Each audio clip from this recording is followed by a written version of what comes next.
On PM Modi's Japan tour, India has signed a partnership agreement with Japan to turn the holy city of Varanasi, which is Modi's parliamentary constituency, into a smart heritage city.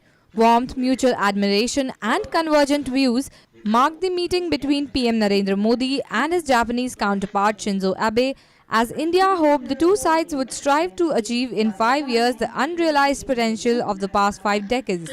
After the meeting, Modi tweeted, "It was gladdening to witness the signing of MOU between Varanasi and Kyoto. It's yet another instance of furthering India-Japan cooperation."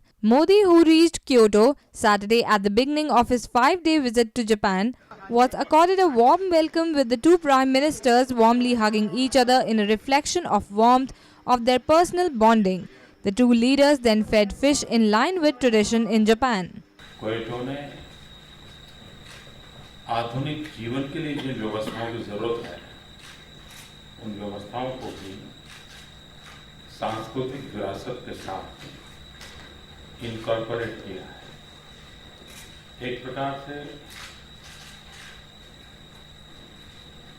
एक पुरातन सांस्कृतिक विरासत के नींव पर आधुनिक शहर का निर्माण हुआ है।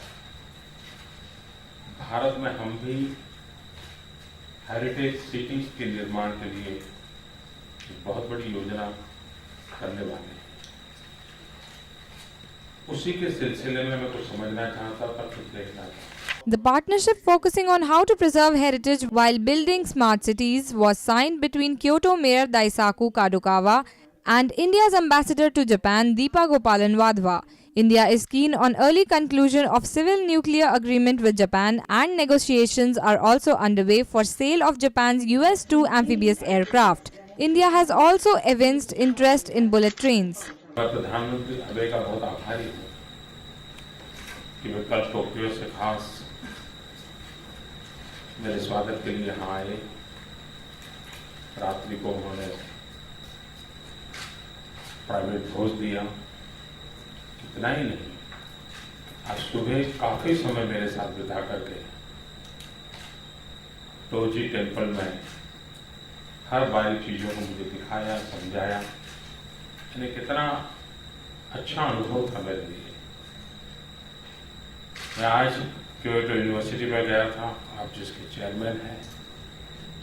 स्टेम सेल में जो काम हो रहा है उसी को मैं समझना चाहता था।